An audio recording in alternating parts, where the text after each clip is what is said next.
Hello, and good morning, good afternoon, good evening, whatever you are.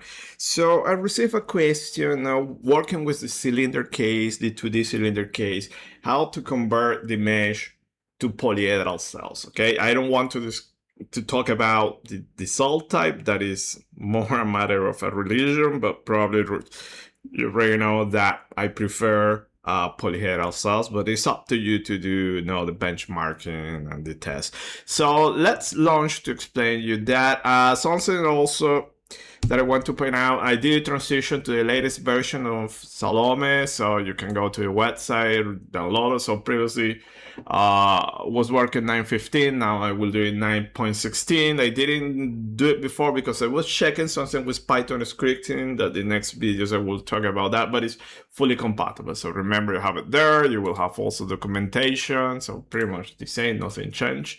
So let me launch Salome. In the video description, you have the link to download the cases, so you know that these are the domain 3D, the 2D cylinder. We do everything 3D. So I will open one case to show you. So this is the case I'll opening. We have the geometry, and pretty much this is what we're doing now. So we have the domain, we separate it in two. You have the split body and so on. Then you move to mesh. And here we do the mesh. And so far it's easy, okay? Nothing strange. So the first thing, remember that here in mesh, you will have the option somewhere here, dual mesh. But this works with only with pure tetra or triangular meshes. Here we added the boundary layer, and that can give you, and will give you problems. It's not going to convert it. I haven't tested in version 9.16, but I expect that nothing changed. I didn't see that in the release notes that they improved that. Any case, I don't recommend you to do it here. It's not a state of the art, something still that needs improvement in Salome. What you need to do is export that mesh to UMB format.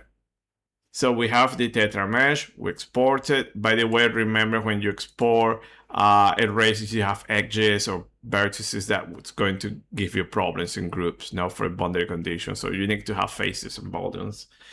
So I export my mesh. Okay, we have this.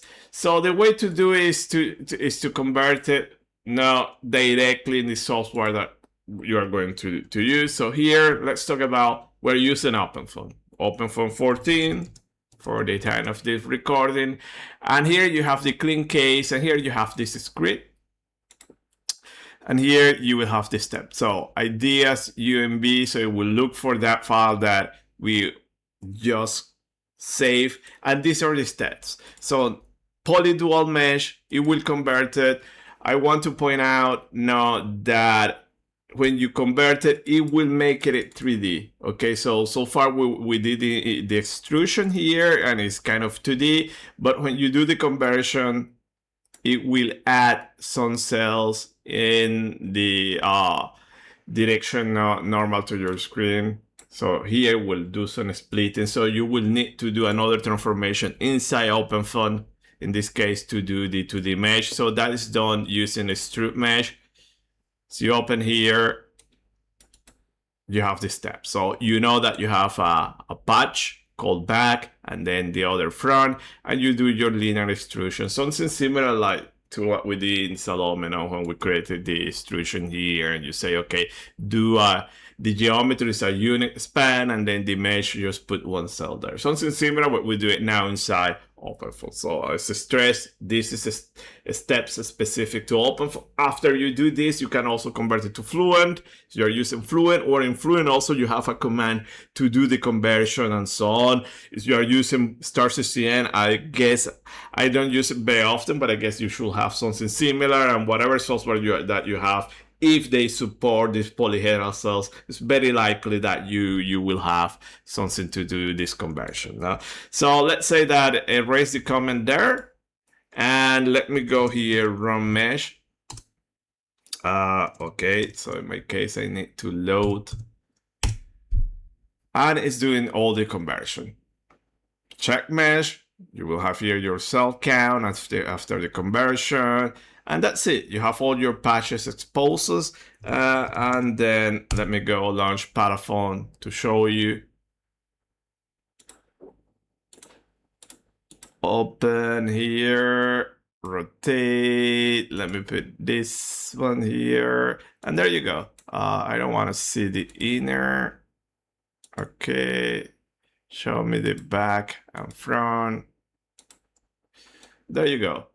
So as I mentioned on nice mesh, fully polyhedral, so it will do the conversion, okay? And as I mentioned, now the step extrude mesh, now the extra you do here is because when you do the polydual, it will split it here, so you're going to have two cells there in this direction. So you do that conversion, but this is it. This is a perfect valid mesh. You can run, you have the script here to run it, okay? And to show you here, it will be run solver. Okay, will run, in my case, four cores. It will do everything. So it's up to you now to run the case. Just to show you, I'm not going to do everything to run the whole stuff, but there you go. So the pneumatics that I'm putting there, it is a very stable, robust pneumatics. And here you have a very nice case that you can compare, which let me point out that you have here also block mesh. So if you recall, this is a case I mentioned. I have done it a gazillion times now. Let's say gazillion plus 2 because we have block mesh, and now we have the Tetra mesh plus the poly mesh, and you can do the comparison. No? So your block mesh, it is this one. And I want to point out that I generated the mesh in Salome to have kind of very similar values. Now you will have something to resolve the weight there, the spacing in the cylinder, your delta in the surface, the y plus, also the distant normals to the wall, and so on are very similar. There are slight differences, but you can try to match something similar. So if we get here the cell count, look at that here, we have 92,000, okay, 9,200.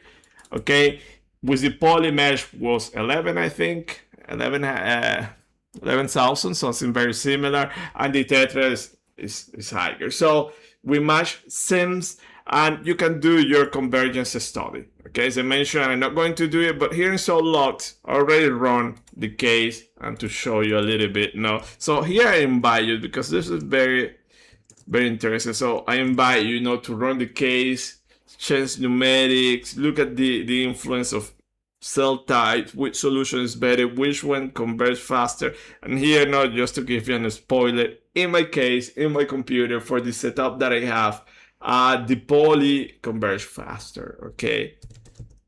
So let me show you new plot here, and let's plot the CD there with computer already, and this is our result. So look at how interesting it is now. So we have Tetra and poly that have similar values. The frequencies they are similar there. So different phases, but the frequency you can see that is similar. And as you average that, it will be something about okay, here 1.09, okay, something like that. But interesting now, if I add the block mesh, look at that block mesh, it has this behavior. This is already telling me that this solution is not converged. I need to let it run a little bit more. I just run here to a fixed time of 200, but probably let it run more to see if it is stabilized around 1.1, 1.09 or something else now. But it's telling you that different elements, not necessarily the block mesh, the quad mesh will give you the better results.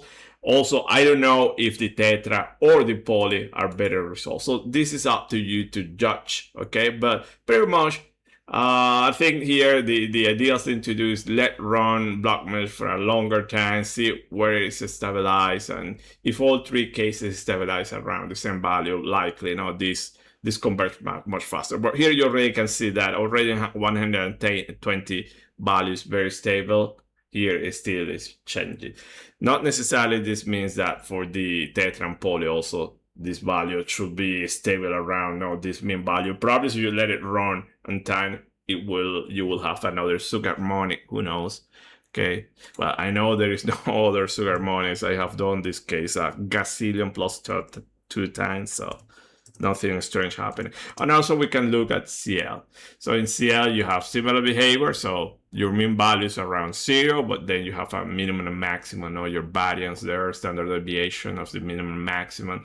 So pretty much you see that different phase angle, but the frequency kind of very similar. Okay, and when we check with the block mesh, we can see that, okay, here it's still, now that frequency is still modulating there. So it's telling you that you need to let it run. Kind of probably it will converge to a similar value.